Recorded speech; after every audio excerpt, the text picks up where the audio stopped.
G'day folks, another video from Mount Gibraltar Mittagong, and happily growing with the Eucalyptus agglomerata on the higher ground is Eucalyptus agglomerata, and this is it here. And to get some really good specimens of the tree and some close-ups, I've come up to the really high point of the landscape. I'm right up, almost not at the high point, but I'm on one of the upper sandstone ridges, as you can see.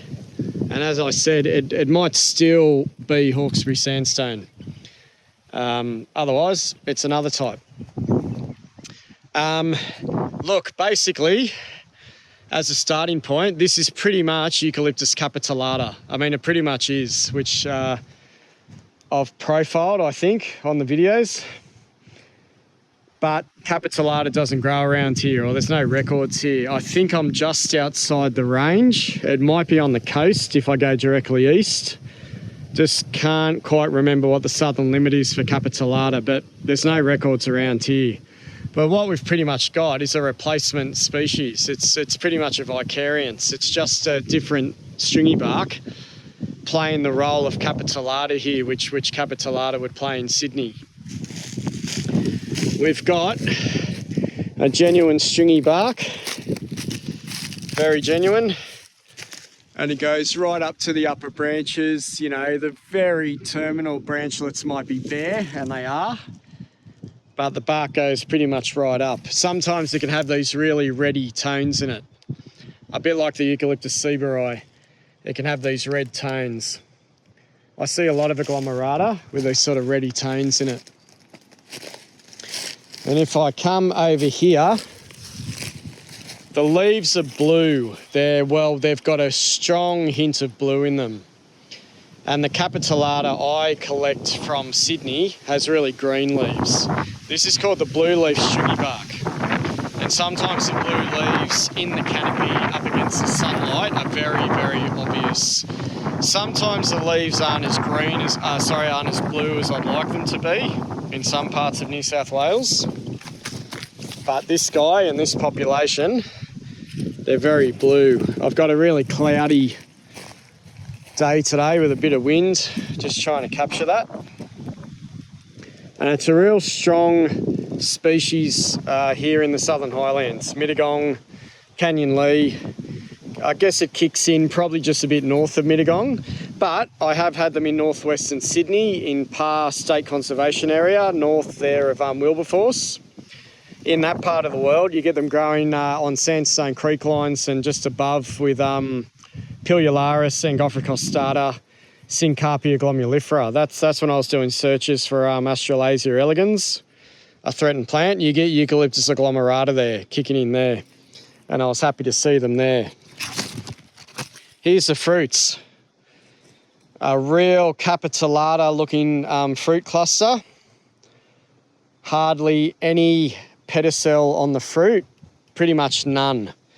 They're squashed together. They're very flattened. And one thing I would say is I don't think they get quite as big as capitulata. They're not quite as big. But for all intents and purposes, they're pretty much very similar. We're in this tricky stringybark group again, and they can be similar. Don't forget with the stringybarks, the uneven leaf bases. And in the collecting bag down there, I've got some juvenile foliage, but maybe we can find some here and have a look at it.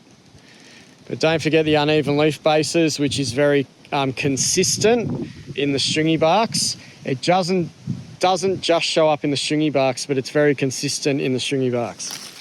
You can get the odd, Eucalyptus piperita throwing an uneven leaf, but make sure you check representative samples. Got another branch here. Beautiful fruit clustering. That's your typical stringybark fruit. I don't have any buds at the moment, and I'm just looking up into the tree for some buds. I'm probably not going to get any. But it's just the blue leaves I go for.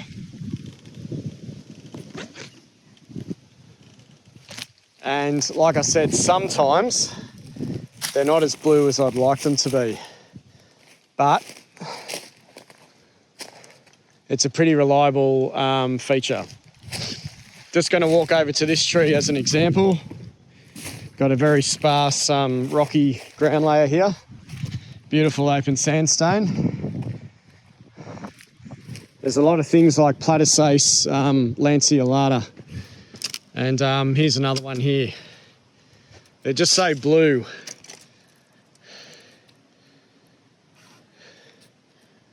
So it's just another tree. You can be pretty, you know, if you know which part of the world you're in, you know the records, you can be pretty self-assured.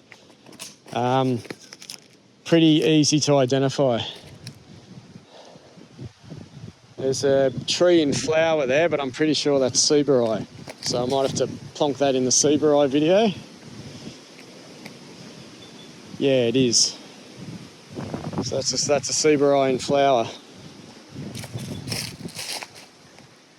So that's your blue-leaf stringybark, and it will co-dominate with Eucalyptus seaburai. And like I said in the seaburai video, it will co-dominate with Eucalyptus punctata as well. You can easily get a third of the trees, you know, being punctata, and you'll just get a difference in dominance here and there.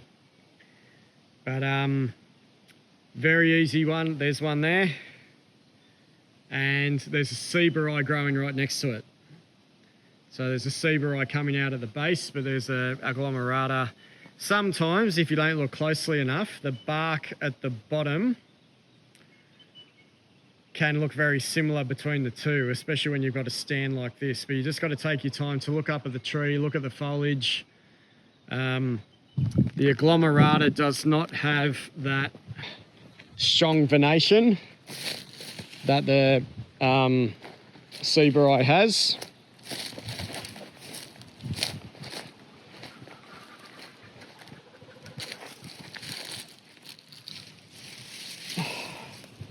For me, it's a bit different. Concolorous leaves, which you get in the stringybarks, especially in the adult foliage. Concolorous leaves. What I'd like to show is some juvenile foliage. And I'm just looking around to see if I can get some. Beautiful place to come and botanise.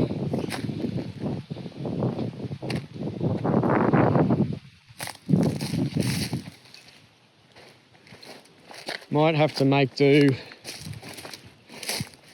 with something over here. Yeah, that's probably good enough, maybe. The juvenile foliage cannot be as blue as the adult foliage, but normally it starts off pretty blue, or it doesn't take long to go blue. That's foliage that's sort of into the adult stage, but I got some sprigs here. They're on the blue side. I was getting, if you get the seedling growth, and that's probably what you want to get, it is hispid in the early stages, and the leaves can be pretty fat and pretty short for agglomerata. And I'm looking around for a seedling, but I can't really find one. Did have some early on down the track. So that's good for agglomerata. You can tell an agglomerata seedling when you're in their habitat normally pretty easily. Again, very blue leaves. They've got an uneven base. They're normally, to me, they're normally sort of short and fat. They're not very long. They don't seem to have the undulations that the sort of Globoidia and maybe Eugenioides have. These new leaves are purple. And down the bottom, at least, they've still got the hispid feel, but they seem to lose that pretty quickly. They seem to lose that hispid feel really quickly.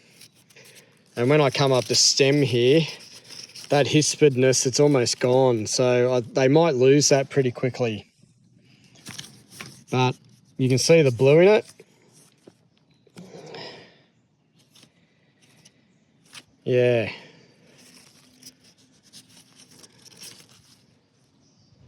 Pretty recognisable. the agglomerata seedlings.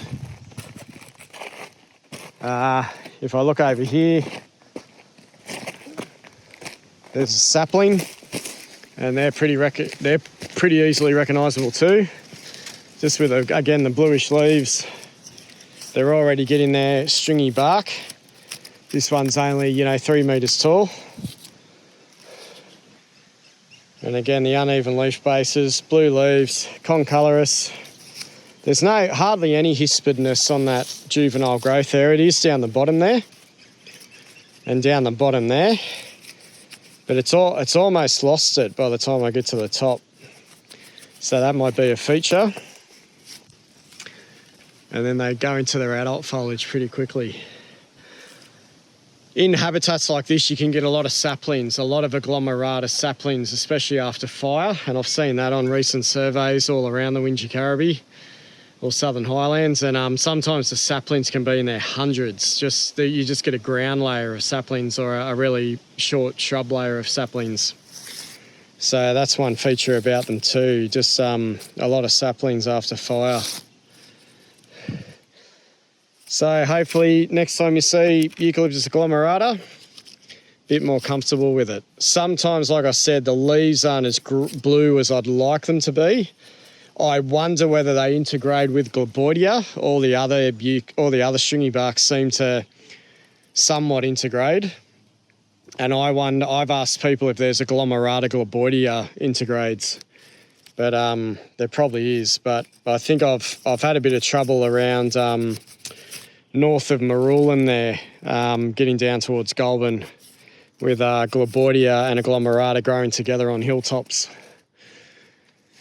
Alrighty.